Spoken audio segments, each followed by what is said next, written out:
Are you ready to see the organizations that can make or break artist careers? Because today, we are going to be looking at the best and worst rap labels that you can sign to. Now, in an industry as competitive as hip-hop, the record labels artists sign to end up being one of the most important decisions that they will ever make. From rapper-led creative entities to corporate music factories, the record labels artists join have the power to cement their legacy as all-time greats or destroy their reputation and make them the laughingstock of the rap world. So if you're ready to see the labels that are currently finding the best talent and dropping the most cutting-edge music, and also the ones that are a sheer and utter disgrace to hip-hop as a whole, let's waste no time and let's get right into it. Now, when it comes to the very best labels in hip-hop right now, there's no better place to start than looking at what has become the model modern-day record label with J. Cole's Dreamville. Now, when we look at the label that has been founded and led by the one and only Jermaine Cole, he has done everything that a great label needs since he founded it all the way back in 2007.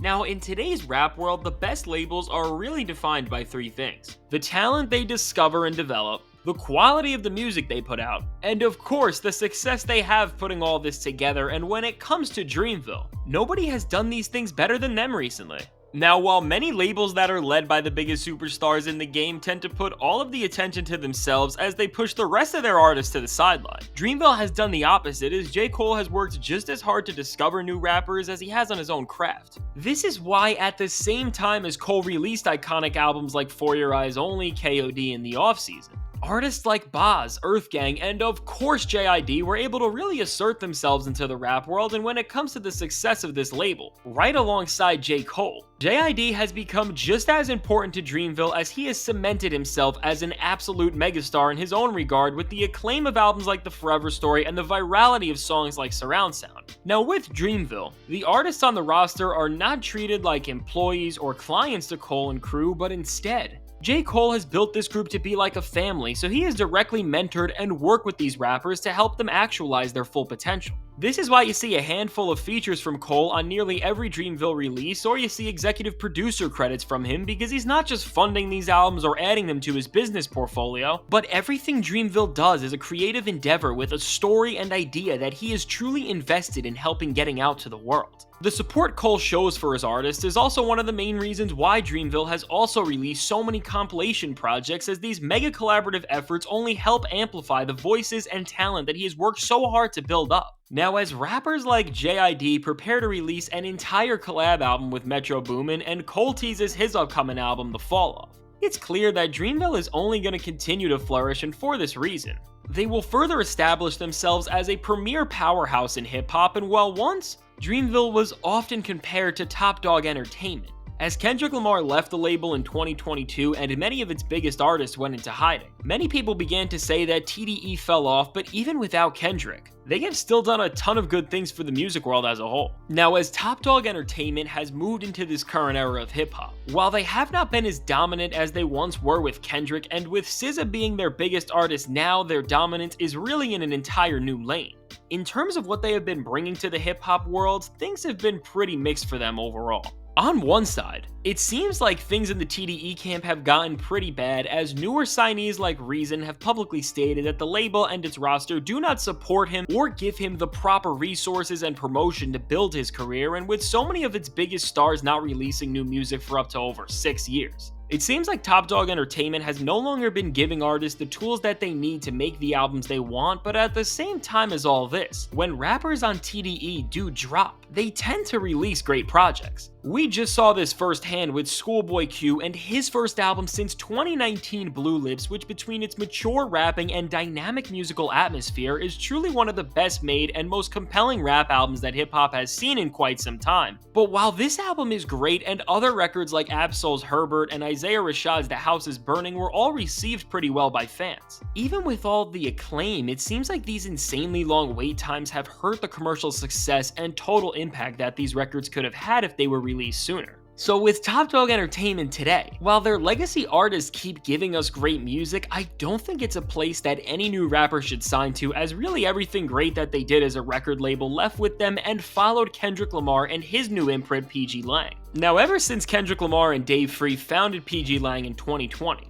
While their output hasn't been massive, they have been establishing a top-tier creative agency that is built to empower artists in ways that have never been seen before. Now with PGLang, while many labels try to build out as big of rosters as they possibly can, the approach they have taken has been quite the opposite. Kendrick Lamar has focused on quality over quantity, with the label only having 3 rappers on their roster, with Kendrick himself, his cousin Baby Keem, and Tana Leone, and this is entirely intentional as Kendrick only signed artists who he sees absolute potential in. Now with PGLang so far, it seems like every artist and project released have worked in unison with one another to all tell a continuous story that is only binded by the one-of-a-kind vision that the label has. We saw this unravel directly in 2021 and 2022 as Baby Keem and Kendrick Lamar made their grand welcoming to the world with the track Family Ties, which built up hype for Baby Keem's album The Melodic Blue, but also Kendrick's long-awaited return to hip-hop, which would become Mr. Morale and the Big Steppers. From the releases of The Melodic Blue and Mr. Morale feeling like companion records to one another, to Kendrick featuring both Baby Keem and Tana Leone on some of Mr. Morale and the Big Steppers' most significant moments. With PGLang, everything has been done with purpose and prowess, and this has made all of the music they've given us so far have so much impact and replayability. So as Kendrick Lamar continues to build this label and Baby Keem only becomes a bigger star,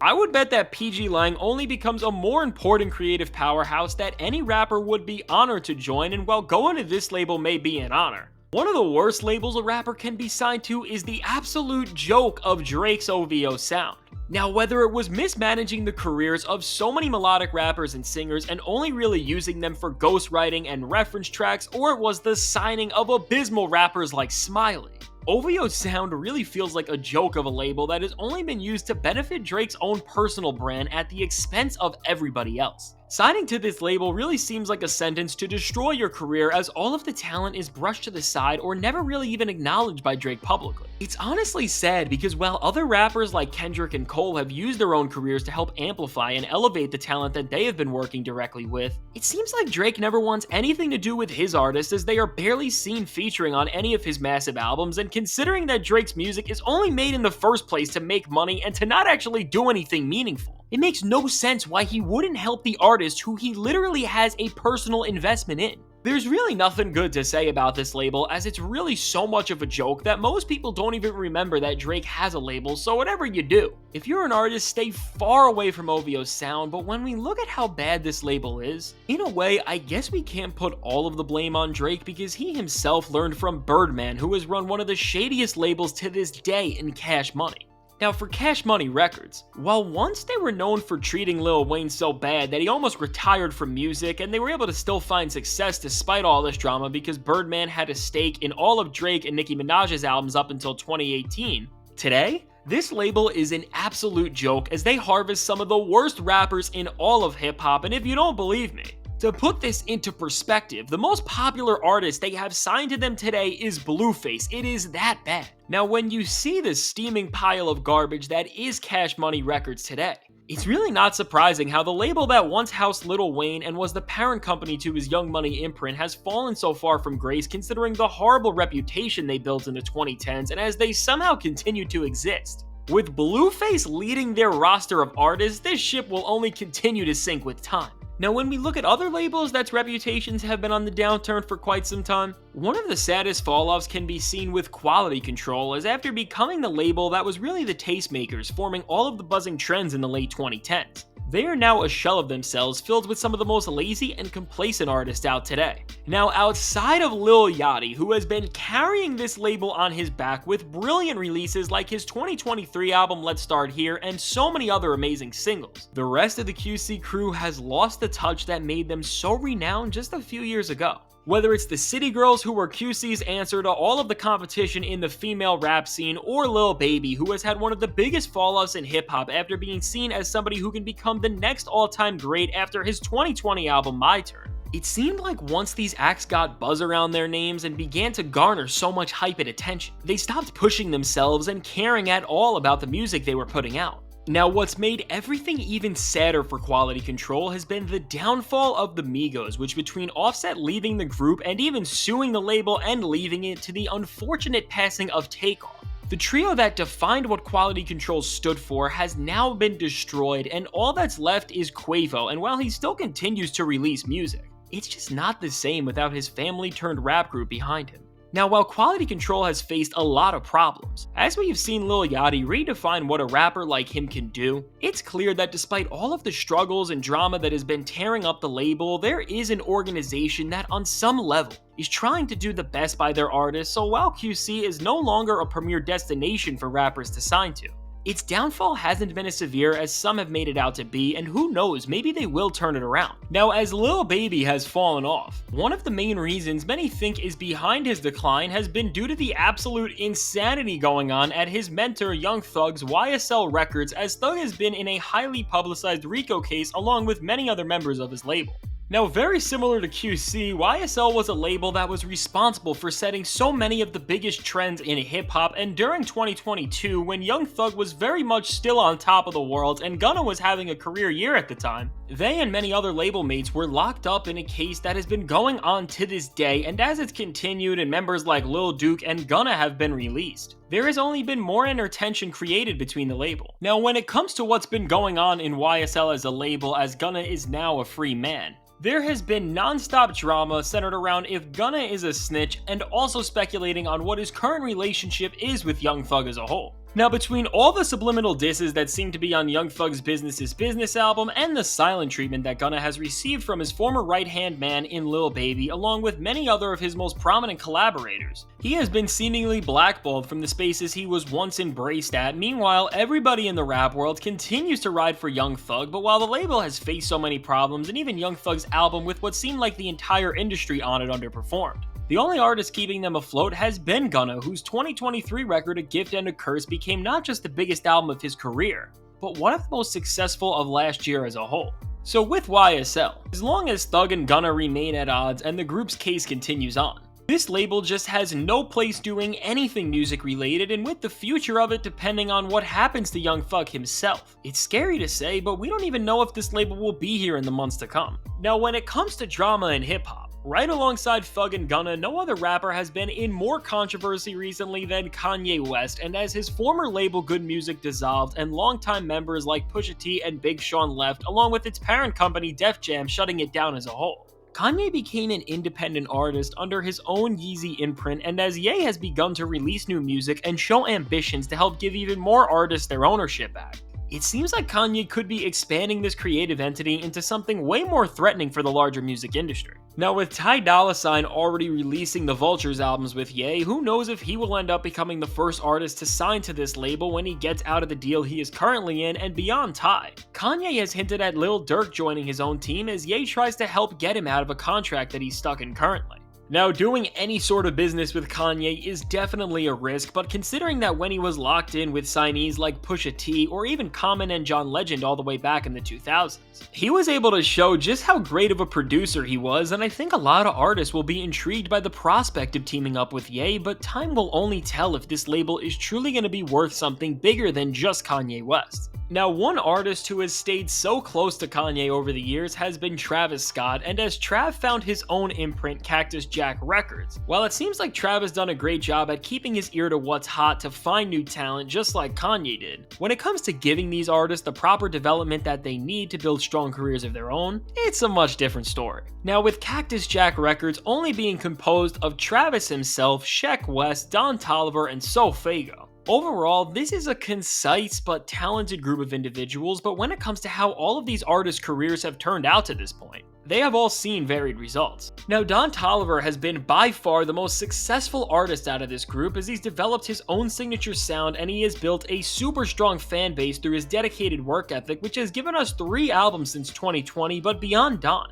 whether it's Sheck West, who has not released new music since his 2018 debut album Mudboy, or So Fago, whose career seems to be really over before it's even started. Overall, it seems like Cactus Jack could be so much more than it currently is. Now, with this said, part of the mixed results between the label members could be because of all of the controversy that Travis himself has been in over the past few years, and also the pressure of releasing his long-anticipated album Utopia. But now that all of Travis's problems are behind him, time will only tell how this entire roster of artists will turn out, and with him teasing a second compilation record for the label in Jack Boys 2, it seems like we will see how Trav and his crew can work in full force sooner than ever. So while Travis's label is nowhere near a failure, Signing to it does not seem like it will be a guaranteed success, but when it comes to the best places for cutting-edge young talent to go, there is perhaps no better destination right now than Playboi Carti's label, which has had an insane rise in just a few years. Now, when it comes to the creative entity founded by the one and only Playboi Carti, from the way members dress to the music itself, he has created a one-of-a-kind culture that is unlike anything that hip-hop has ever seen before. Led by the trio of Cardi himself, Ken Carson, and Destroy Lonely, this small but rising label has been in instant action ever since the release of Cardi's 2020 album Whole Lotta Red, as all members have consistently dropped music that expands on the sound and ethos and aura of the group as a whole.